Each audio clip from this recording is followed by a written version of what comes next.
Hi there, it's me, Teacher Mike from phuketpals.org. In this video we're going to look at the common mistakes that students make in IELTS Writing Task 2. So this is a great video to watch if you want to kind of, reflect upon your own development.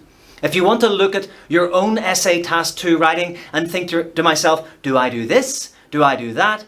And kind of just go through the list, and I'm going to explain.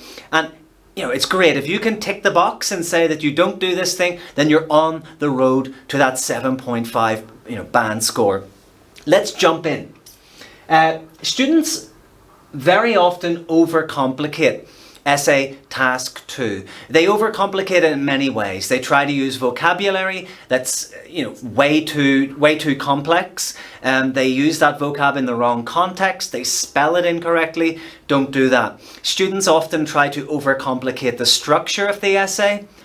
Don't do that. Just stick to the structures I give you in this course. Even the paragraphs, the individual paragraph structure, students try to overcomplicate it. So their introduction is 150 words, and their bodies are just way too long, and they end up making too many mistakes. You don't need to do that. Just follow what I tell you on this course and you will do well. Don't overcomplicate.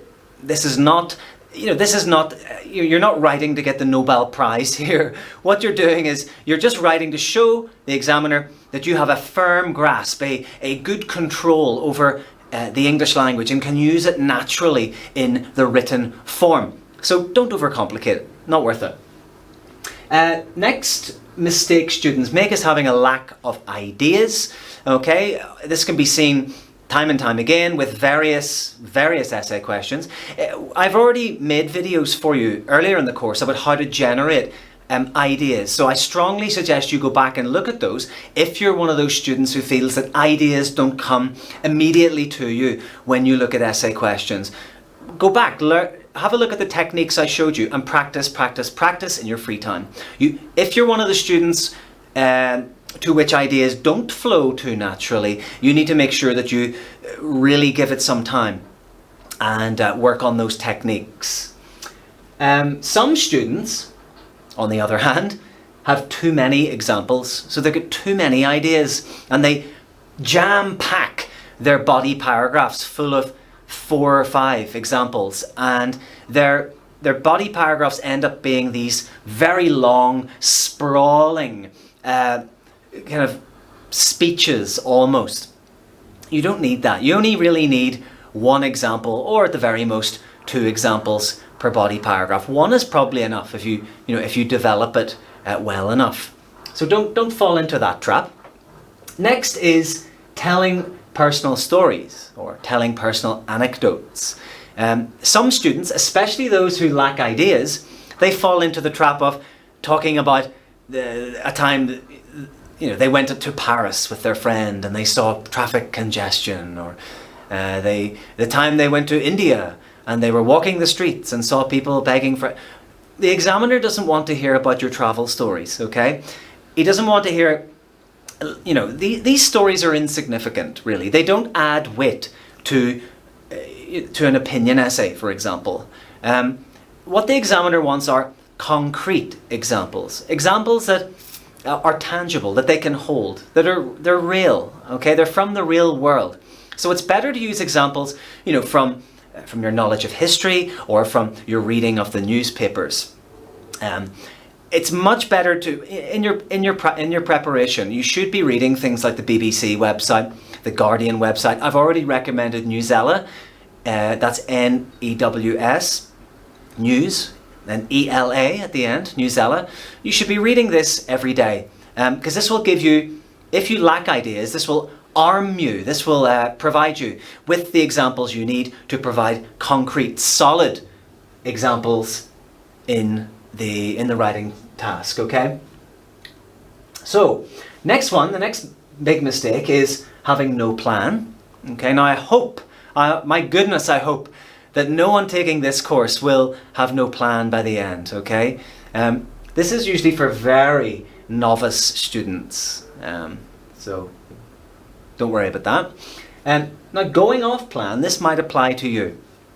going off, like, let's say you've made your plan for essay task 2, but you find yourself halfway through the body kind of drifting away. You're kind of moving away from that. You can't do that. Make sure you have your plan on your scrap piece of paper, or your scratch piece of paper, as the Americans say, beside you. Keep referring back from your writing to your plan. Refer back. Make sure that you're focused, you're on task to exactly what that plan is.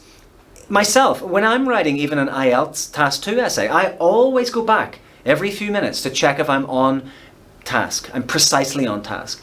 If you're not, and you go off the plan, well, you're going to lose your task response points, and that's 25%.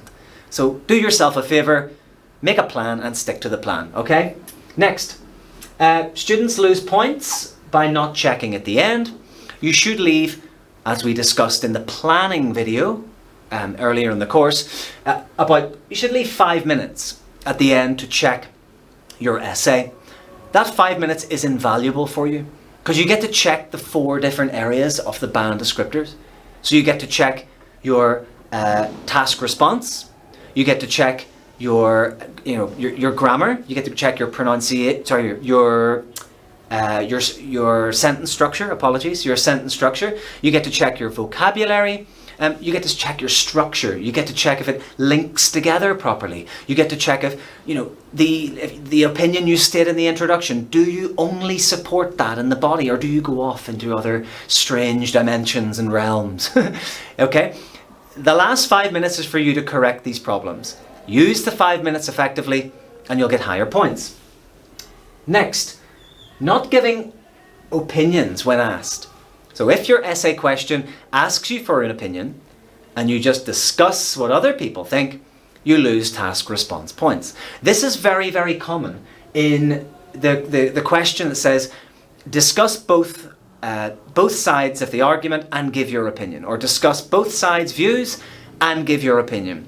Many students, in the heat of the moment in the real test, where the pressure is on, what they do is they get into their body. Maybe they state their opinion in the introduction, okay? In the body, they just get so caught up in the moment with the pressure and the stress that they just kind of talk about other people's ideas, okay? Be careful you don't do this. Be careful that you always give your opinion in the right place. Also students lose points by giving opinion when it's not asked. So if a discussion essay just asks you to discuss the opinions, or to discuss, then you don't need to give your opinion. If it's an advantages and disadvantages essay, well, it's not asking for your opinion. So why would you give it? If it asks you to talk about the problems and solutions, well, you don't really need to give direct opinions. If it's a cause and effect essay, something causes this, the effect, what is the effect? Then you don't need to give your opinion in that either. Just be careful with this one. Do directly what the question says. Again, don't overcomplicate and don't make your life any more difficult than it already is. Next, forgetting about sentence variety. Okay, now this is important because if you want to get your grammatical range points from the band descriptors, you need to show that you have, in your essay you have to have simple sentences, you have to have compound sentences, you have to have complex sentences as well, maybe even a compound complex sentence if you can manage it. But at this stage, when you're checking at the end, if you realise that you've only written simple sentences throughout your essay, you need to very, very quickly go in there and make some of them complex, or add some connecting words in there. A good way to do that is use an if clause. If clauses are very, very useful for picking up those complex sentence points because they're easy enough to write for most students. Also, using the word since is useful in the introduction, for the first word of the introduction. Since the Industrial Revolution, comma, many people have, okay? Or after is a good word to use as well in the introduction. So after whatever it is, okay? So get those words in there, get those subordinating conjunctions in there. Since, after, before, because as well. If, get those words in there to raise your grammatical range. Okay, make sure you've got some connecting words as well, some coordinating conjunctions like but and so and. Okay, using too many modifiers. So using words like totally and really and very. Totally, really and very. You do not need these words in an academic essay, okay? If you're using these words, it sounds very much like spoken teenagers speaking English now. Everything's totally this and totally that and really this and very that. You don't cut it out of your IELTS essay. Not necessary, waste of time. Lastly, forgetting about essay structure. Sometimes students have their essay planned, everything's perfect on paper, then they start writing and they just lose it. They write an introduction perhaps, and then they've got one giant paragraph and then they run out of time. Or they write an introduction, they've got one giant paragraph and then a little conclusion. And they forget about the structure of the essay. As I said before, make sure you're constantly going back and forward between writing the essay and the plan you have. You keep just as often as you can to keep yourself focused on track and get those points for, you need to get the structure of your essay perfect. Okay, so here's some of the common mistakes for IELTS writing task 2. I want you all to go through this list and decide which of these you are guilty of and try and eliminate them or get rid of them from your practice. Okay, so thank you. My name's Teacher Mike from phuketpals.org. I'll see you next time. Have a good one. Thanks.